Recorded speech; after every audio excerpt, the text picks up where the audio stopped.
Folks, welcome inside the Parisi Palace, high above 3773 East Broadway. This is a live edition of the Jake Feinberg Show, comedy on Power Talk.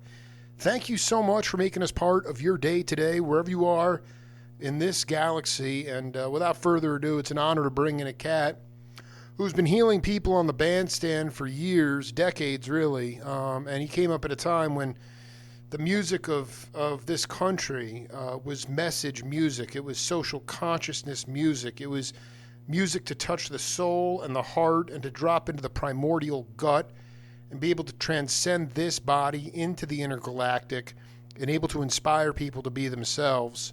Unfortunately, today we have quite a few crises in the world, and one of them, namely, is the idea that the language of the music that my friend and guest came up on has been codified and put into the academy, which leads people to classicalize the music. There's a homogenization of sound, and everybody winds up sounding like their professor. It's actually taken away from the ability for bands to create. There is no touring circuit anymore. And as we continue to see over and over again, this country refuses to acknowledge its only true art form. Lon Ivey, welcome to the Jake Feinberg Show. Thank you, Jake. You silver-tongued devil. Well put. Lon, man. Nice. Lon, I just want to let you know, I grew up in Stony Brook, man, so it's great to connect with. I know you're in Suffolk County. Yeah, exactly. Yeah. Down in the West Bath. Beautiful. Are you out in Arizona now? I'm in Tucson. I found my voice out here, so it's really been it's been cathartic, and I've done a lot of shedding, and I believe the universe has connected us at this time for a reason. So it's really an honor. Absolute pleasure, man, to finally kind of get together and to take a look at this in a larger context, certainly against the backdrop of what's going on in the country and around the world at this point. Lon, I just wanted to ask you about my thesis. I was born in '78. I was born when they were putting James Gadsden on the Lynn drum machine. I was born, disco had infected the world. Gloria Gaynor, just DJs were coming in. And then obviously when Reagan came in, the whole attitude was, well, I have mine. How come you don't have yours? That's not the jazz philosophy. And I kind of wanted you to talk about the original brothers and sisters that brought you into the tribe. And you were 20 years old in '73, which was arguably the greatest year in music history. I know people will argue that, but I don't think there was a bad record made in any genre in 1973. So can you talk about the family that you found your way into musically? A broad question. I kind of grew up with music. My dad played piano. He was never took a lesson, but he was one of those people that had a natural affinity and ability. I had to work my ootsies off, just like you, I guess. But and I weren't. Interestingly enough, my beginning pedagogy was classical music. I studied voice. I studied piano, and I was always I loved it all. Whether it was funk, whether it was Miles, whether it was Train, whether it was Gadsden or some of the guys. And I finally had the pleasure of playing with some of those guys in different contexts. But coming off the music, the '60s, the turmoil, the different things that were happening in the country, the messages in the music were sort of compelling. They pulled you in. My ethnic group, obviously, Black American, African American, we were privy to some of the hood, music from the hood, and it gave you a connection. Now, interestingly enough, I'm pretty well trained, educated formally.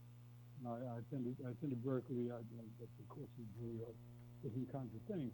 But what I really learned from the streets, playing in street bands in South Jamaica and Brooklyn. And I don't want to ramble necessarily, but it's a pretty. No, I mean, you do. Listen, can you talk about? I interviewed the late. A bit to answer your question directly. Yeah. No, can you hear me? Can you hear me? Music when I was 6 years old. Actually, my mom had me go to lessons at Carnegie Hall Institute, and I had originally started was going to be a classicist. I'm sort of that would have been her dream, I suppose. But for me, there was always something, music in the streets, the music of the people, music of the culture, kind of pulled me. My first instrument was voice. I started playing drums, I guess. My dad took me to a concert to hear Max Roach when I was 11. And I, from then on, it was like, get rid of all of this crap. Get out of here and get me some drums. And that kind of was part of my direction. Lon, can you hear me? Lon? Yes, okay. I'm hearing you. Yeah, no, yes. So can you talk about, I mean, I interviewed, 10 years ago I started my show, and I interviewed, one of my first interviews was with the late, great Ray Mantilla, who was a New Yorican, he called himself. You know, he was Puerto Rican, but, you know, everybody had conga drums. You know, people were experiencing descarga, whether they knew it or not. I mean, can you talk? Obviously, your mom wanted you to be in a classical bag. I believe we're all one human race, but I mean, even like a lot of people of, you know, black skin color, their parents thought the blues was devil's music, so they didn't want you playing that. The ultimate end all be all kind of, and it's curious. That music, it is curious. You know, it's very. Well, my question is, can you talk about the first time that you felt like you had a spiritual discharge based on the rhythm that you were hearing in Jamaica and Brooklyn? I probably certainly can. I think that we were living on Green Avenue in Brooklyn, and I had been studying music again at different levels. I played clarinet, I studied piano. My aunt took me to the Apollo. Yeah. And I saw James. I remember Aretha Franklin got booed. I don't know if you know this. It's a great story. Oh, no, please tell. This is why I do the show, man. Go ahead. She got booed off the stage. At any rate, when I heard that, it touched me. It touched my soul. It touched my psyche. It touched me at a level that I couldn't articulate. I could not. The words weren't there, but the feeling, the emotion was. And when I left that, I was on fire at that point. Wow. Wow. Yeah. Wow. Wait, hold on. Why was, wait, can I ask you a question? Why was it? What is this that is so primal? You know, the man's oldest instrument is the voice, the second is the drum. But the motion, maybe it was from mother country across the water or whatever. But that got me. That set me on that road. So that's definitely. I had to understand to be able to play that music. Do you can you talk about why Aretha was booed off the stage? Aretha was very, very gospel, very gospel oriented, and because of it, the way she dressed, there was when you did the Apollo, this was ultimate entertaining. Right. You not only had to sing or play, you had to dance, you had to do the whole nine, and it was a very, very unforgiving audience. I mean, they would rip all the flesh off your bones if you didn't meet whatever the criteria was. She later came back to destroy the place, by the way. Oh, absolutely. No, I mean, but I mean, stood there. What I saw is she stood there, very, very straight, less maybe intimidated to some degree, because the Apollo is kind of the mecca, the black mecca for entertainers. You have to come through there. Tony Bennett came through there, one of the guys who was accepted, and that's years later, another great Apollo story. I played it the first time with Freddie Scott years ago. Wow. The Hey Girl, Freddie Scott. So at any rate, can I ask you? I want to ask you a question. You know, basically, you know, I did an interview with Joe Chambers, my second one, a couple months ago, and he was talking about Stanley Crouch came up to him and said, you know, the Blue Note albums of the mid '60s, the stuff Bobby Hutcherson was doing and Andrew Hill, a lot of that stuff was actually like free jazz because there was tradition in it. There were changes. It was sophisticated music, and yet they were adding something new to it. Where the Albert Eilers and the Archie Sheps, they weren't really. They were looked at by their own peers as not real musicians. They couldn't keep a gig. They couldn't back up a singer. They couldn't play tunes, but yet they were channeling the inner urge of the repressed people. And I just wanted to know, like, where you fit in. Correct all of the above. Go ahead. Well, you know what it is, like later on, Joe said Archie learned how to play changes, and I'm not saying they weren't geniuses. It's just like it was interesting to me because some of the mid '60s Blue Note stuff is pretty experimental. A lot of odd meters. They're playing differently than the 1/4/5 blues scale, and there is tradition in the music. But as a drummer, I wondered if you even with your classical upbringing, did you learn to be yourself? How did you learn to be yourself on the kit? I played interesting.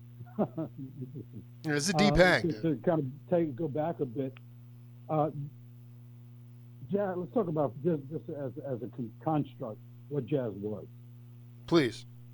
Okay, jazz was originally vocally derived dance music. Vocally derived dance music. Remember, from the old country, first came the voice, then came the drum. Okay, jazz it lost a lot of its audience because it became very, very esoteric in that sense.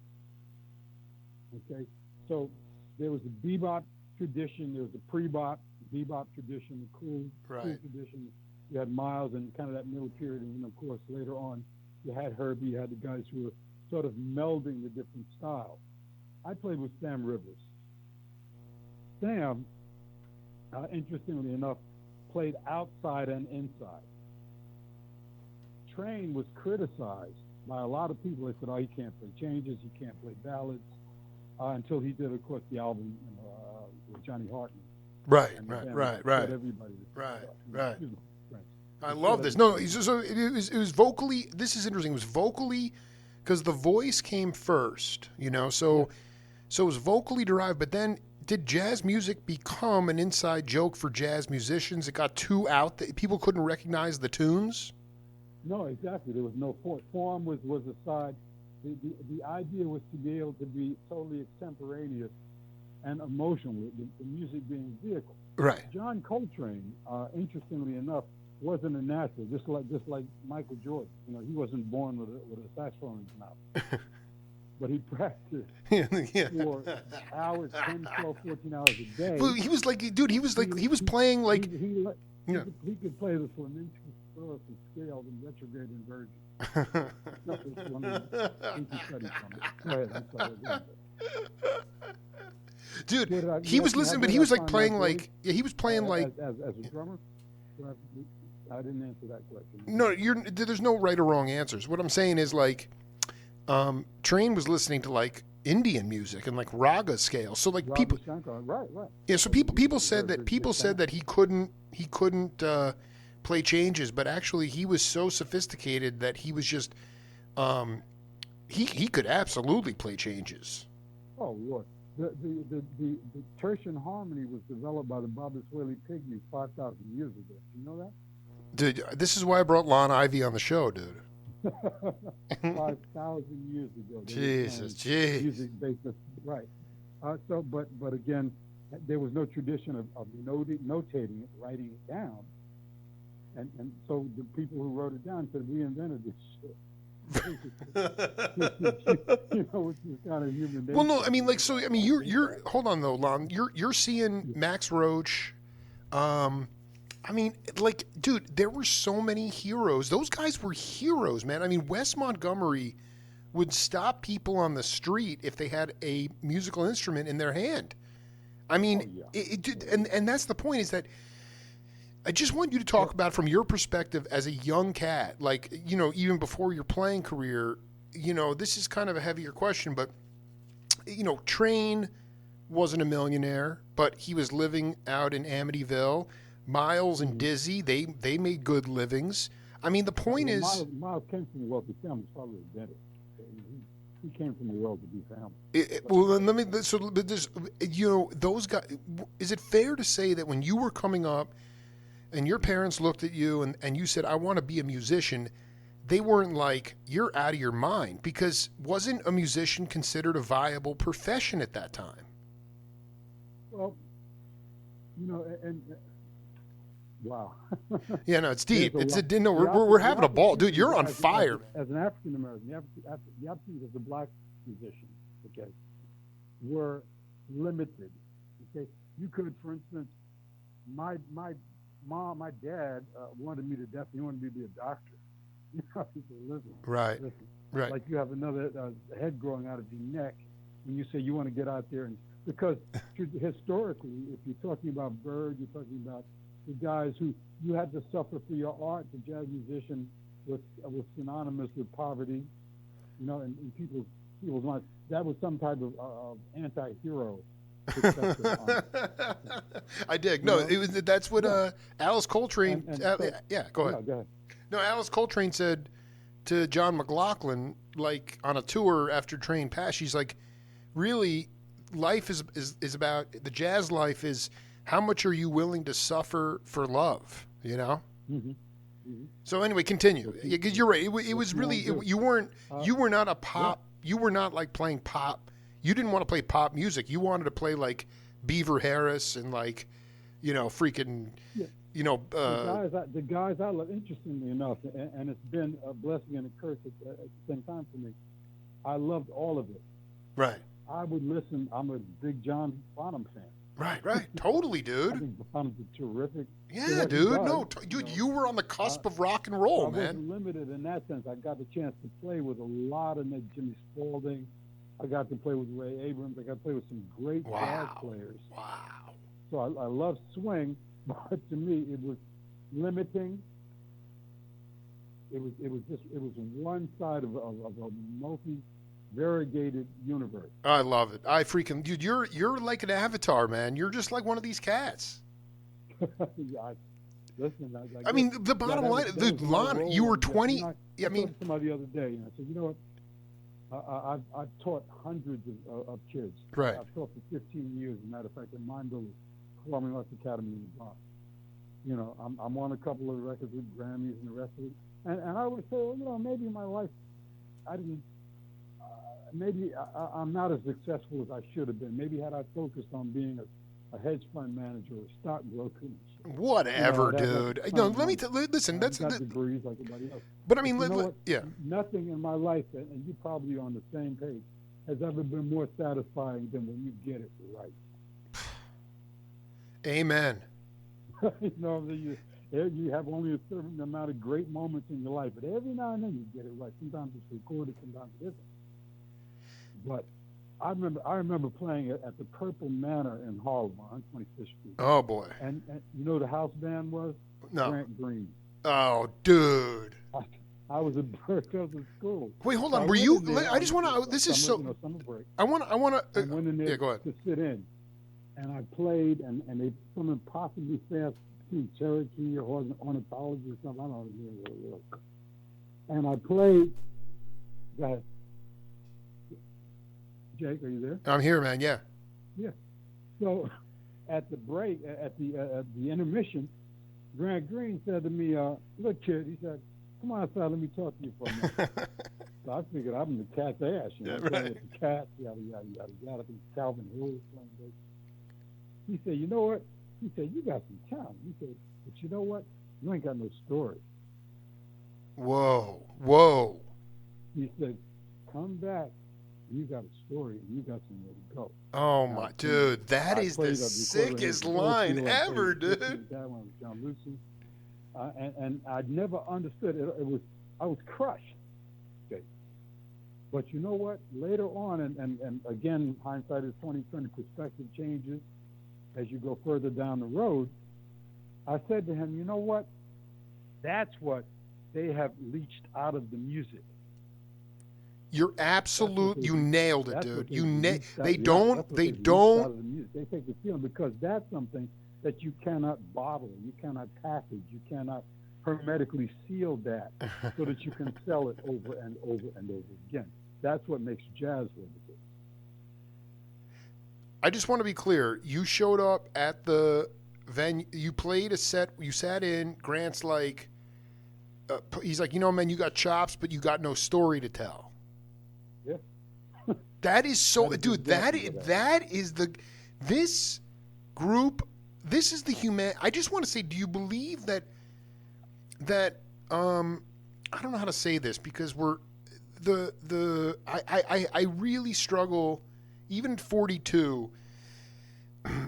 After interviewing Airto and interviewing Zakir and all these like world musicians and all the guys that came over from Europe, you're breaking up, and I want to hear all of it. Yeah, can you hear me? Oh, better. Okay. Yeah. I mean, I wonder if you felt that even with the strife, here's the question: substantively, did things start to break down after the assassinations of especially Robert Kennedy and Martin Luther King? Gary Bartz told me that basically in the mid-'60s, and I know this is before your career started, but the jazz musicians were pretty much left alone. And then by the late 60s, early 70s, Malcolm X, you had all their leaders started to get murdered. And the trust, that sort of bridge of spirit and trust really broke down. But I just want to hear it from you. I mean, by 73, it was so vital, but do you feel like that had a huge impact on the direction and support of this music?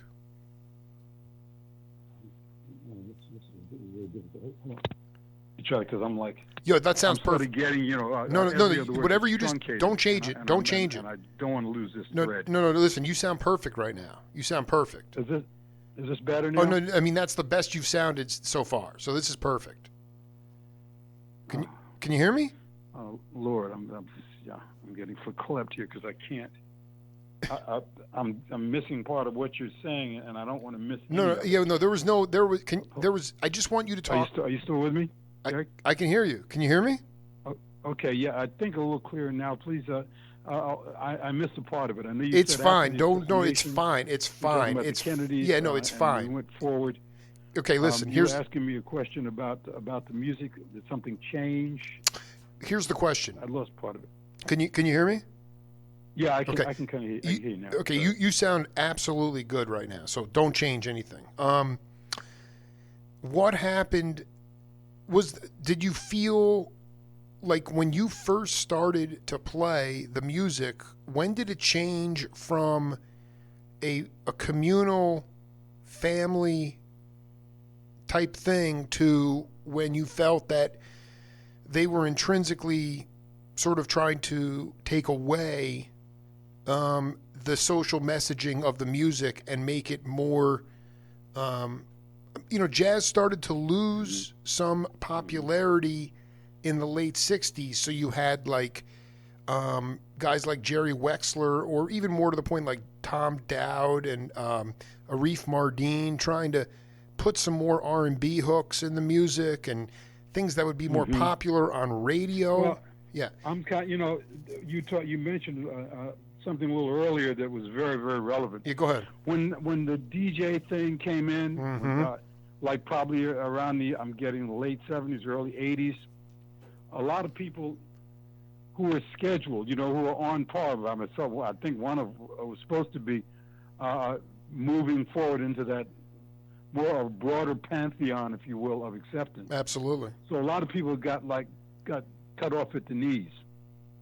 At that point, I think the respect, maybe there's another way to approach it. People's respect for the music, their perception of it, their acceptance of it. Jake, you there? I'm listening to everything. Okay, excellent. No, you sound perfect right now. Don't change a thing. You sound good. What happened was the internet allows you to bring the music of the world into your space, so that the respect for it, a lot of guys when they were playing, say you're in a club date world, the live music, the shows at Vegas, we've all kind of gone through that whole school of things. I've done it in 12 countries, the whole nine. The respect for the music changed because you can turn John Coltrane or Miles Davis or Wes Montgomery off by simply pressing a button. Right. Well, I'm saying so that it's a partial, maybe a partial answer. The respect that people had for the music changed, and I think that it was when it's something that you can package. It's like, how do I say? The bar is very, very low. No, I listen, and again, the internet didn't come along till 20 years after disco. But when this mentality, if you look at, I think the most beautiful thing, and my third book there's a whole chapter on coming to America. I've interviewed Miroslav Vitouis and Mike Knock and Jan Hammer, and all these guys were immediately embraced by the cats that were playing up in Harlem. The not necessarily Sam Rivers is definitely part of that group. All sorts of different cats. They trusted white-skinned Europeans more than they trusted white America because they figured white America was going to do exactly what you just said. Is codify it and try to monetize it, whitewash it, so to speak, and take all the spirit out of it. I mean, if you listen to early, mid-60s, I don't know. I mean, all the music was the bean counters stayed out of the way, and the musicians were allowed to create the most transcendent music of our time, in my mind. Some people would say maybe that was the 20s or the 30s or something like that. I totally disagree. I mean, I think that viscerally, it's just incredible. As a drummer, did you learn to hear music before you learned to read it? I think that that's another issue going on with our society today, is that cats are coming up learning to read music before they can hear it, and therefore their ears are locked. And a lot of you guys, did you come up learning to hear it before you could read it? The language got distorted. Explain that. Yeah, it very definitely did. What happens is this, racism is a horrible thing for both sides. Yes. And not even to make it political, although it affects directly or indirectly everything in our country. And if we're moving towards a more perfect union or whatever else, and those are things that we are having dialogue about. The music got to be pedagogy. It got to be, it was put into the universities so guys could regurgitate.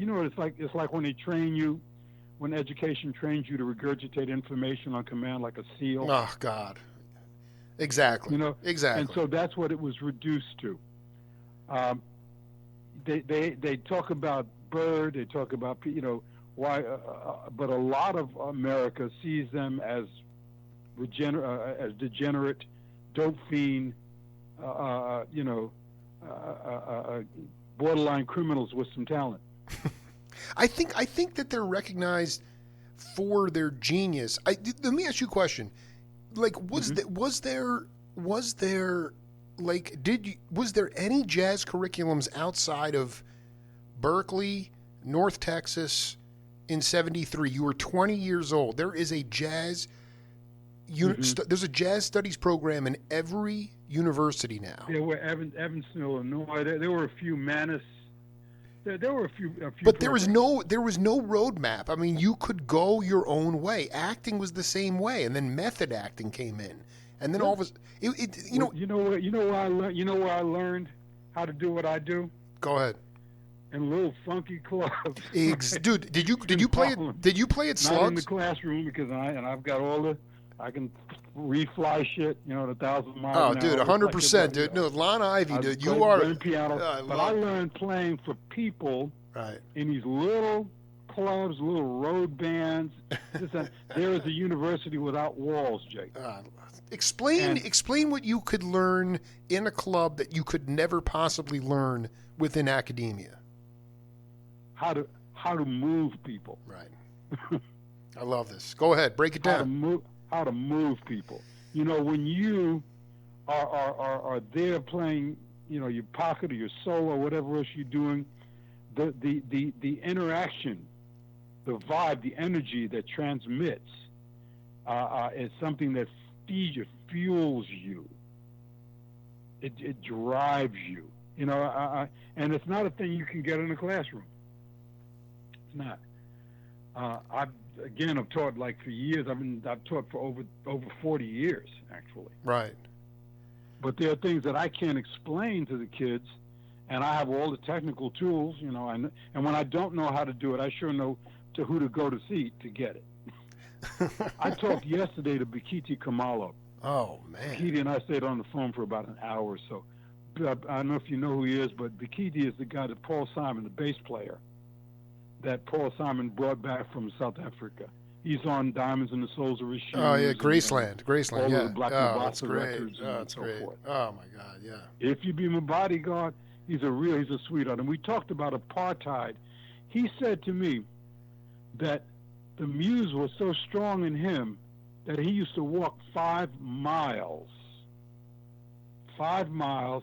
in 108 or 10 degree weather with his, and he had a car battery, and some type of transformer and a little amp and his bass, and he had one of those little carts that, you know, when we go to the airport. Oh yeah, sure. Luggage cart. Oh yeah.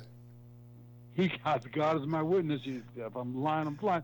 He said he used to sell peanuts and fruit to tourists to be able to get enough to go to these jam sessions. He was in Soweto, you know, which is the hood. Right. Southwest Territory, but they call it Soweto, and Cape Town and Johannesburg. When he got there, and he and I played together, I met him playing with Freddie Scott. Bernard Purdy left Freddie's band to go back out with Aretha Franklin, and I moved in to play for Freddie. This is just maybe 8-9 years ago. Anyway, I say that to say this: when you have that passion in you, in your soul, in your genes, and then I'm sure you do too. You'll do anything that you have to do to play to make Absolutely, that music. dude. I used to sneak out of the house and go and listen to clubs when I was too young to even be in them, and watch the drummers, watch the bass players, to kind of get an idea. There was something that I was studying. I had teachers, and I had some good ones. Tony Williams was one of my teachers. I had some good teachers. But there were some things I couldn't get. But when I saw people do a certain thing, and I saw the response that it got, I said, oh, wow. My teachers never told me that. Roy Brooks never showed me that. But all of that to say that, I'm hopefully I'm not all over the place. Dude, wait, hold on. Did you just say? Was one of your hold on? Spirit. Was one of your teachers? And you and I are connecting, so I'm trying to. No, dude, you're doing.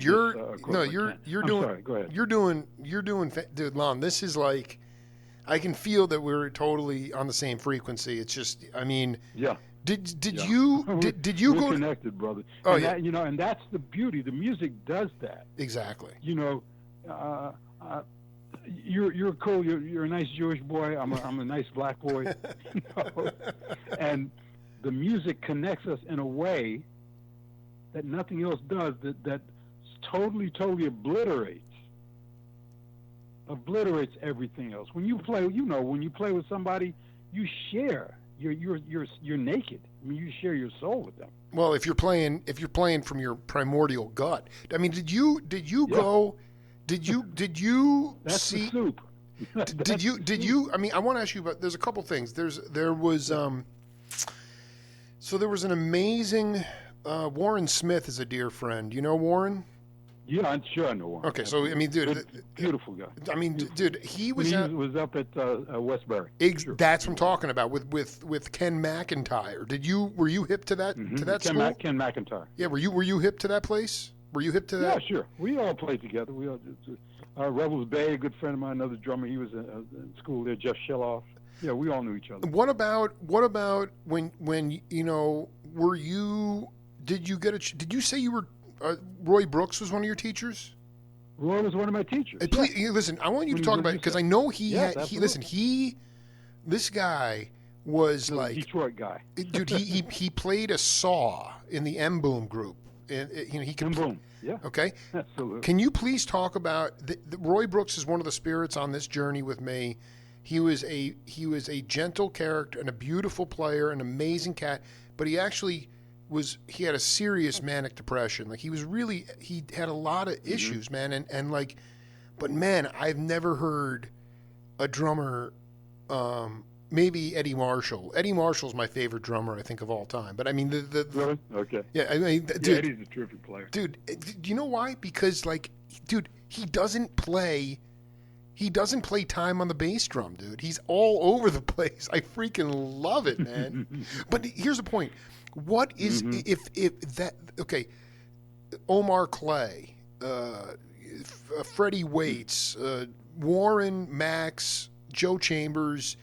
Roy Brooks, if you could, when people hear this interview now, tomorrow, after we're left this planet, what is the essence of what those guys brought to the table in a life force perspective that needs to be, you can't recreate it, you can't teach it, but what is the essence that still fills you up inside when you think about those names that I drop on you?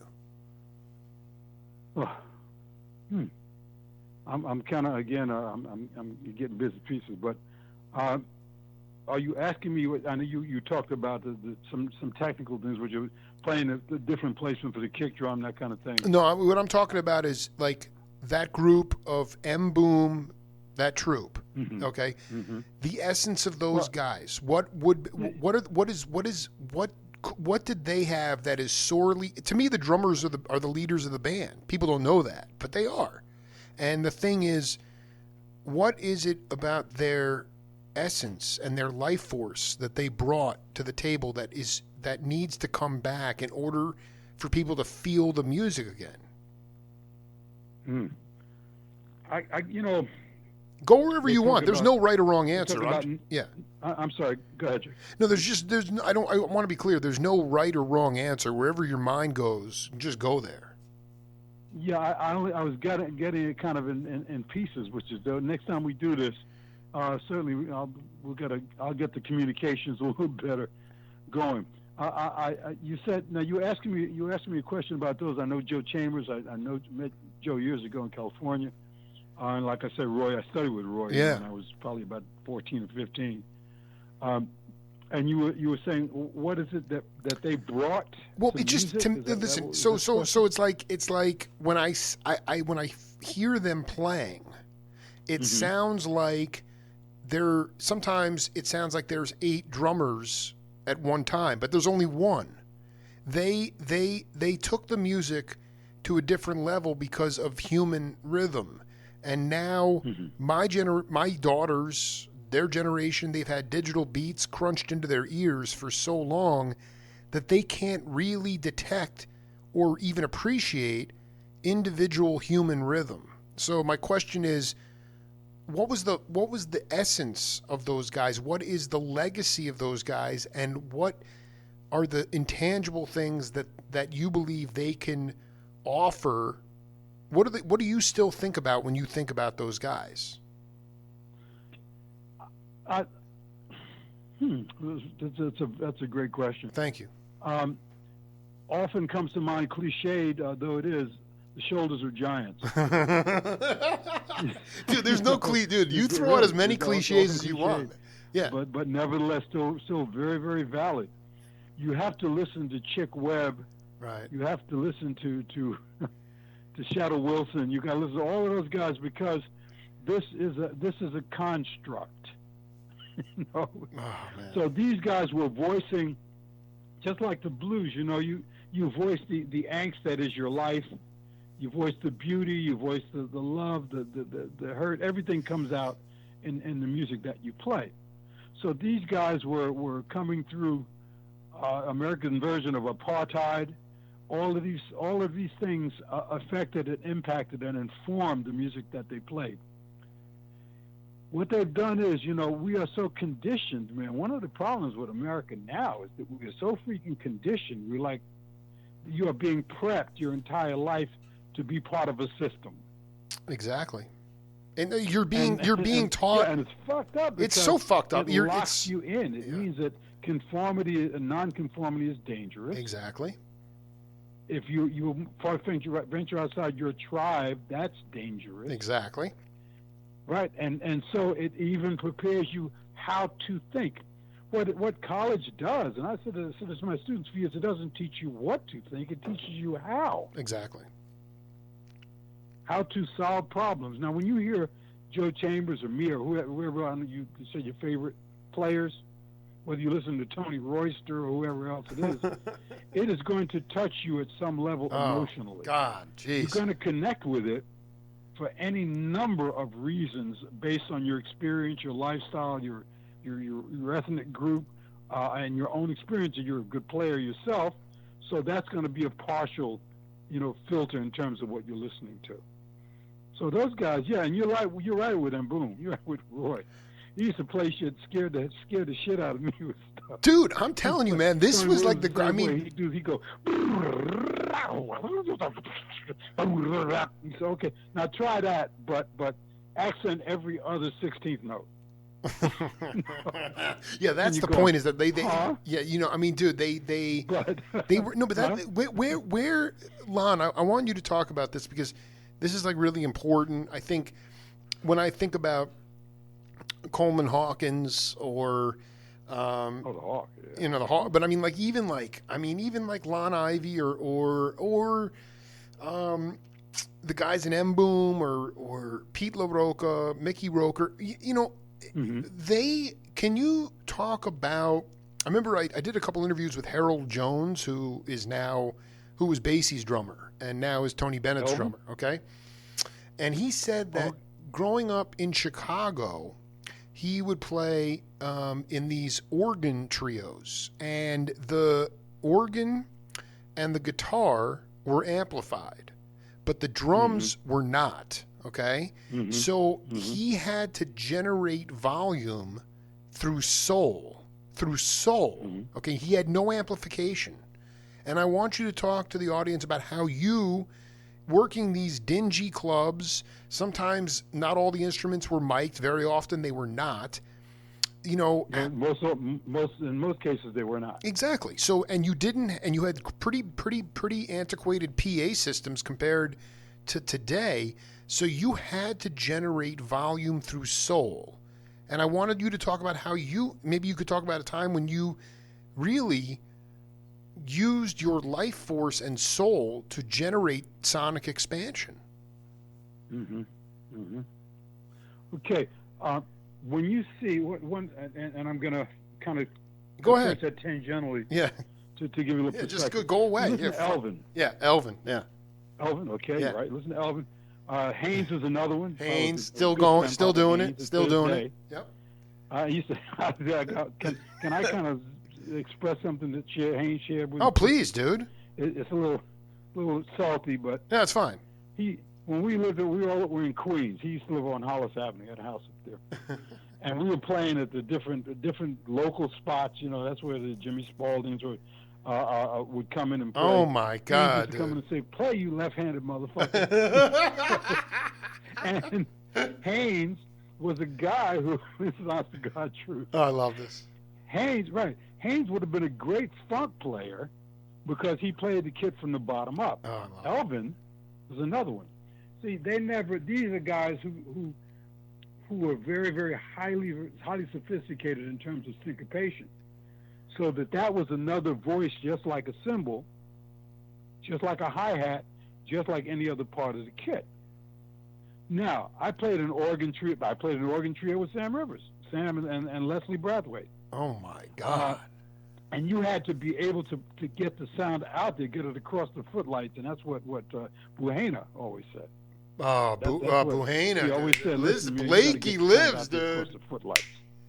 Dude, so that when you're listening, you have to be as physical as in the old country, in Africa, in the motherland. The motherland, dude. The motherland. Had a very, very unique responsibility. Oh, it was to get the message out there across the footlights, across the river, across the Serengeti.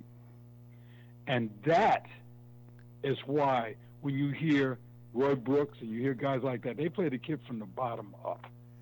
Okay, I want you to break this down because I'm obsessed with. Now you say they play it from the bottom up, but the thing is, today you go see music. I remember interviewing Reggie Workman, and he said you could go see a 45-minute set of jazz, and the players sound good, and they run through the tunes, and he goes, the drummer will not touch the cymbals. Period. And I guess that's the point, is that when I hear someone like Eddie Marshall, or I hear some of these cats, maybe Elvin played and Haynes, they played from the bottom up, but I don't hear pulsating double bass drums. I hear tons of space. I hear four things going on at one time. And I also hear people keeping time on the top. Well, now, Max was one of the guys. Let me go ahead. Talk about some history here. Yeah. Heretofore, before Max, the bass drum was really an instrument to keep time. Guys, we still play something what we call feathering. Dude, that is a long. Lon, hold on. In tempo, using quarter notes or whatever. Because when you have large groups, remember a lot of these ensembles, even with Buddy in the early days, you had maybe sections of 8 or 10 different horns.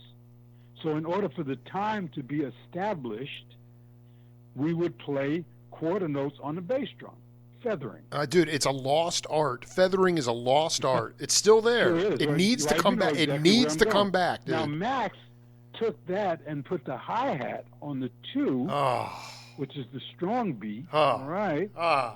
Max did right. He took it off the bottom of the kit and put it on the hat. So that if you listen to Tony or some of the early things, you're hearing kick, but what you're hearing is that hi-hat playing in quarter notes and playing that ride, that chang spang lang spang lang spang spang spang a lang. Okay? So that was a stylistic change. Dude, Lon Ivey, man, you are on fire right now. Is credited with that. I mean, did you make a conscious effort to it just was it's intoxicating because I don't listen to a ton of Max per se, but I mean the idea of I don't know, like why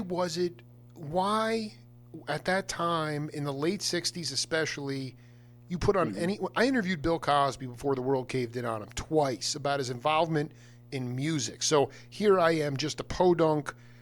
By the way, my name is Jewish, but my mom is Catholic, so I'm some sort of Jewish boy. Okay. Yeah, but you know, like here I am, some podunk station in Tucson. I tracked down Bill Cosby. It took Herculean efforts, but then when I get to him, we have the greatest time in the world, and he's talking about sitting in his living room and having people put a blindfold on him, and you could put on any Blue Note record, and he could tell you immediately who the drummer was. Everybody had their own individual sound. If you went to the West Coast at the same time, and that scene with David Garibaldi from Tower of Power, Gregorico, Sly Stone, all these guys, I've interviewed them all. If you went up to them and was like, yo, man, you sounded just like, Purdy or something, they'd want to slit their wrists because they didn't want to sound like anybody else. They wanted to sound like them. Why? No. Why was it so? Was that really the essence of jazz? Was showing respect to the tradition, but ultimately having your own voice? Because today, all we have is a homogenization of sound. I can't tell who anybody is. Yeah, a lot. Well, hence the same rationale is why the synthesizer was created. Oh, let's not do that right now.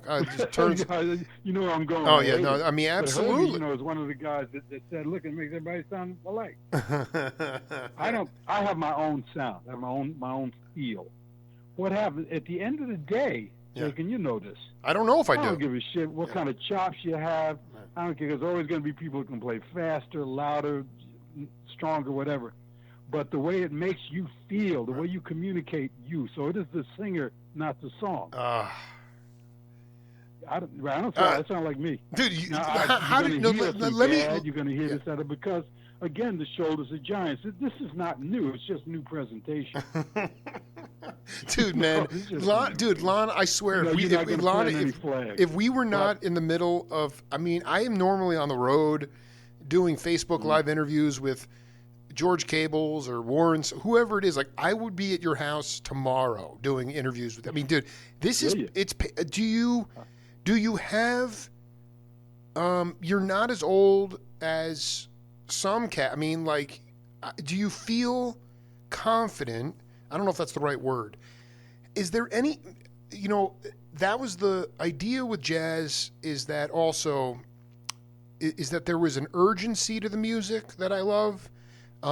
There is huge dynamics and basically the mentality of playing as if, it's a matter of life and death, that it could be your last gig. And nobody really understood what that meant until we had a pandemic.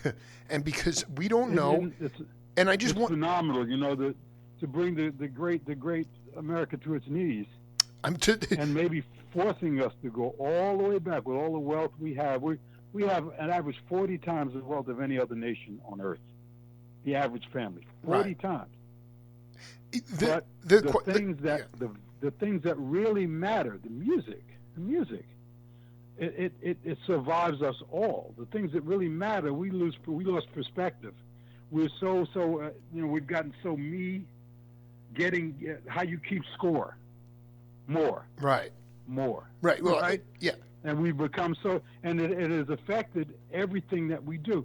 I've been doing more writing and shedding and teaching with Zoom and the rest of it, and doing some virtual concerts and things like that. And it's forced me to kind of sit down and really go over all my own fundamentals all over again. Stronger. Let me ask you a question though. I mean, if you, one thing I worry about with the older generation, especially, is that, do you have any regrets? Is there anything that you are like if we come out on the other side of this, and maybe music takes on a whole new spiritual significance? I mean, Charlie Persip, rest in peace. He told me that in order for new vocabulary in music to grow, we would need a complete collapse of civilization, and he didn't want it to come to that. But the thing is, that's pretty dark. Well, but I mean, when you talk about, but I kind of, in much the same way, America has to be reimagined. Exactly. Yeah, it's got completely reimagined. But that also means like if art, if music, my drumming, if this is a reflection of my life and the universe and my perception of the universe, because perception is reality, right or wrong, it informs what you do. But if that is going to be a reflection of a new day, I think that at the same time, I'm hopeful that we have an opportunity here. We do have coming out on the other side of this. We have an opportunity. I know. I love playing smooth jazz and R&B and pop, but my favorite is still swing. Is still the most fun of any of it. Do you did you have any regrets? I'm sorry. Like I just want, I mean, I just wonder if there's anything that you said, boy, I never saw this coming, and is there anything that you didn't leave all on the bandstand, or if you never saw the bandstand again, would you consider, I mean, again, we talked about success before. You could have been a doctor, scientist, obviously. To me, what is success? Success is in whatever you're doing, it's cutting above the morass of everybody else doing something similar, finding your own voice, being unique, singular, and ultimately inspiring other people to be themselves. That's what success is. So to me, do you have any regrets? Let's just say we never got a vaccine for this thing. Is there anything that you feel like that you didn't accomplish on the bandstand, or do you believe that you played your every gig as if it was a life and death situation? I think that I wasn't always honest with the music. What does that mean? That's the only. Well, you become a hooker. I mean, to some degree. Right, slave. Yeah. In club date bands and the rest of it, you had to survive. I think that there's some times when I should have been doing my own music, and I was doing other people's stuff to make a living, Absolutely. going along to get along. Yeah. At this point in my life, I'll never do that again. I'm gonna every note that I play, man, every rhythm that I play, every groove, every roll, whatever else, is gonna be like my life force. I love it. However it's accepted, to whatever extent, how people love it, don't love it, it's got to be my truth, and that's the thing that people stop doing. Is it possible to express your truth if the idea of the bottom line is about conforming? If you can't sing for your supper with your truth, then it's just, how do you do that? Because ultimately there has to be some I mean, listen, Santana, they sent 2 tapes to the guy who ran the Woodstock Festival of 2 bands. Santana had 0 product on the market at that time. Okay, Bill Graham sent the cat who ran Woodstock, who did Woodstock. He sent him 2 analog cassette tapes, and the guy chose Santana. When they showed up there, really outside of Cal Tjader, George Shearing, Armando Peraza, Chano Pozzo, people knew what Latin jazz was, but they didn't know what Latin rock was. That put Latin rock on the map, and they had 0. Yeah. They had 0 records out. That would never happen today. At a festival, you're going to invite the Lon Ivey Trio or the Experience with 0 records. It's like you're just going to take what you're talking about, a rebirth, regeneration, rethinking. It's going to require not just taking chances, but actually striving for differentiation, embracing multiculturalism. This is all stuff that is really thorny stuff because we still have not. I guess that's what I wanted to end set 1 with you, Lon, is, I've interviewed Charlie Neville, Bill Summers. I've done 2,000 interviews, and it's an honor to have you in the coalition. It's just when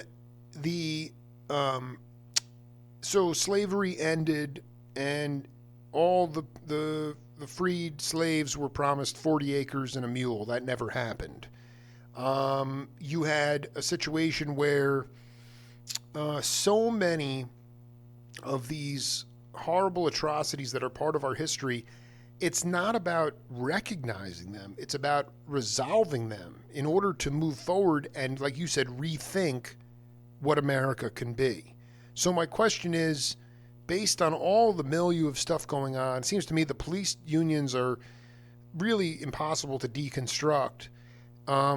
But in order to resolve, in order to have resolution to some of these original sins, what's the best place to start? I don't think dialogue is even relevant. I mean, is it reparations? Is it disbanding the police? I don't know. I mean, where do you start with that? I mean, because we can't move forward until we actually it's not saying, okay, we acknowledge that it happened. It's resolving it. Yeah, exactly. You know what it is? I think.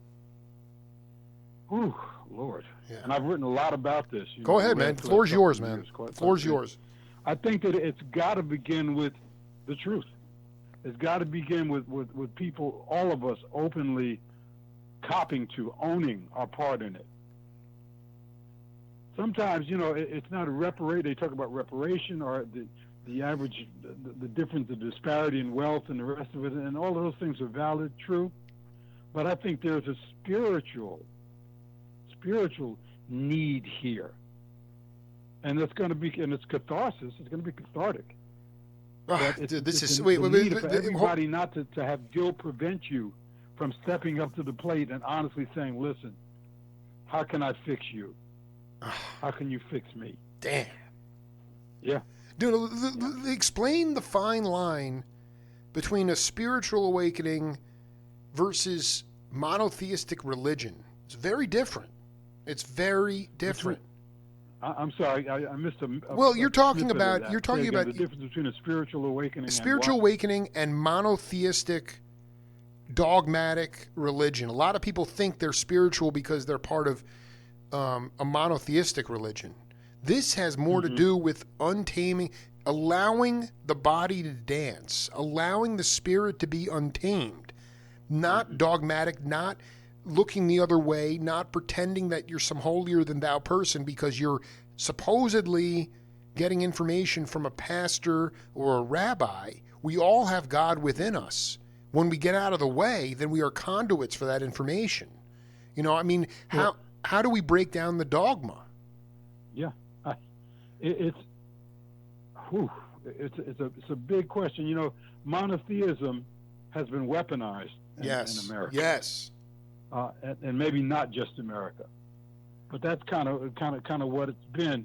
When they talk about the opiate of the masses, I think it's remembering that religion, organized religion, are human constructs. They don't have a thing to do with belief with God, whatever you call him or call him. Sure. And that is part of it. It has been structuralized along the same lines as every other institution in our country. For instance, you talk about the music. One of the reasons that jazz had its decline, in a sense, I've done a lot of the smooth jazz stuff, you know, Kurt Whalen, people like that, because you could not monetize it. If you could not assign a dollar figure to it, it had no value. Exactly. And that, and that's what screws us and continues to do so, because it puts us in competition for that at all costs. You know, everything is. We look at Trump, and I don't want to even go into the whole big political thing, but the white evangelicals in America accepted this guy with all of the things that he. I mean, what a horrible human being. I mean, how could you say that he's all of that was okay? I know. You know, if you give us Supreme Court justices, if you're anti-abortion and anti-gay, and if you have white skin. Yeah. But of course. Everything else, all your other sins are forgiven. You know, it's like you might as well have a drive-through where you go in and confess your sins, come out the other side, and go back to business as usual. Did you play? Did you get a chance to? Did you play roll your window down? You know. I want to ask you a question. Hail Marys or whatever else, and throw a little water on you. Drop some money in the collection plate and go back to being an adulterer, a murderer, a misogynist, a rapist, a pedophile. It's all good. Did you play? Yeah, that's a whole. Jake, that's a whole nother show. No, dude. I want to get into that. This is. How are you? You well? Your family? You playing a lot? Staying busy? Dude, you know it's funny. I don't. I guess. I mean, I'm not a musician. I'm a broadcaster. I've just. Yeah. I mean, okay. Dude. I mean, this is but about. I tell you what, you. By injection or something, dude, because you sure have a great understanding of, of the muse listen, man, when you and the people who do this. Yeah, well, when you, I mean, I've done this with everybody, including, guys like Ahmad Jamal and Ramsey Lewis and Bill Cosby, all the way to M. Tume, to Stafford James. I mean, I've reached inside the belly of the beast. I just want to read this. I want to read this to you because this speaks to the idea that sometimes it was the Norman Granz mentality of, I don't care if this Oscar Peterson record sells 2 copies. It's what my label stands for. It wasn't a bottom line thing. It was a spiritual thing. This is what Ernie Watts told me. Okay. He said, Coltrane was ABC Impulse's shining light for many years because of Bob Thiel. The jazz side of ABC was basically a tax dodge.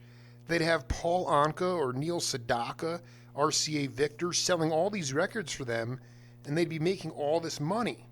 As a tax shelter, they would start these jazz companies, and they would let people play. That's how these companies got started. The music was great. The musicians were great. You had people like Oliver Nelson, Pharoah Sanders making all this incredible music. And it was allowed to be recorded and allowed to be marketed, and they had a certain amount of sales. They were basically these jazz companies off of giant companies like ABC and Capitol and Columbia. They were tax shelters for the incredible money that these companies were making. we got the trickle down, and that was cool because the trickle down was okay. The music got out, and everything was great. That was essentially during your early years. And so that's gone from, it's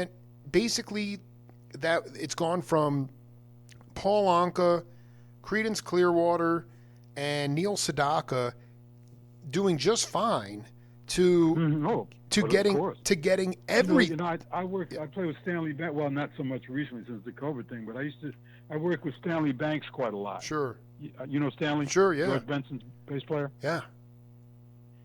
He said to me that George had to do twice as many dates as Sting per year to make not quite as much money, but 75% of the money that Sting made. Oh yeah. Oh, I mean, and then also Big. Sure Did you ever know Big Black?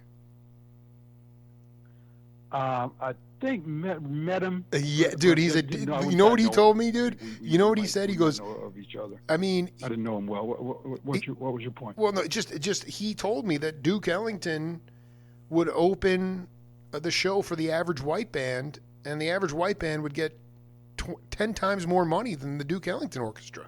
You know? Oh yeah. You know, but the thing is, Original sin, brother.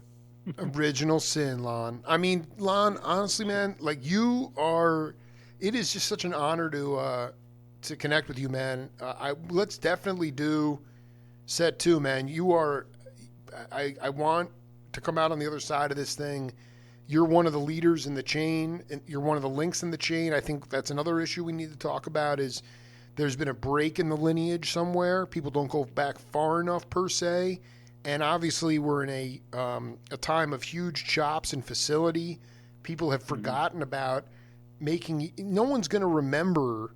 I mean, I'll transcribe some of the stories you told me, but nobody's going to necessarily remember what people said, but they're going to remember how they felt, you know? And that's what the music is about. Jake? Yeah, you there? Yeah. Yeah. You know, it's been awesome. I know that this is a divine thing here. It's been so great to connect with you. We should do part 2 real soon. Beautiful, man. I've really enjoyed, man. If you're out here on the East Coast, you got to come with us. Oh, dude, it's the first stop. No, dude, it's the first stop. Once we get past this thing, I'm coming over. We'll do a full-on Facebook Live. We'll blow it out, video, just playing for Roy Brooks, man. And I'll get a copy of this up later on Facebook. Like I'll send you a copy of this later, so it's part of the archives. Okay. This was a great hang, man. Put it in my archives. Yeah, dude, you're part of, man. Yeah, man. Thank you so much. Good talking with you. You know. Yeah. And it's some truth getting some insight out there so people understand. You know what this is, what this struggle, this thing that we do, and the reasons that we do it. You know, they often talk about, art imitating life or the converse. Music has always been a powerful, powerful vehicle for good and evil, a Horst Wessel song. Right. You know. Yeah. So it kind of, and jazz has enabled people, has allowed us to really, really sculpt air, to create a canvas reflective of who and what we are and what our aspirations as human beings are. We do this. I love to see the look on people's faces when we play music, the joy that it brings. That's something I wouldn't trade. You know, I'm not going to become a billionaire, or probably not a rock star doing this. Yeah, I don't think you want to do that. I'm going to make my mark. I've got some new music too. We're finishing up a CD called All Things in Time. The Fourth Millennium Band. It's the name of Lon Ivey's Fourth Millennium Band. Yeah. And we're going to kick some ass. Yo, Lon Ivey, bless you, man. We'll do it again real soon. We'd love to. You be well, man. You too, brother. Safe. Be cool. Later. Bye. What an honor. Able to connect there with truly a legendary cat, Lon Ivey, and had some audio problems, but Power Talk always pulls through. That's it for the Jake Feinberg Show. Have a beautiful day. We will see you later.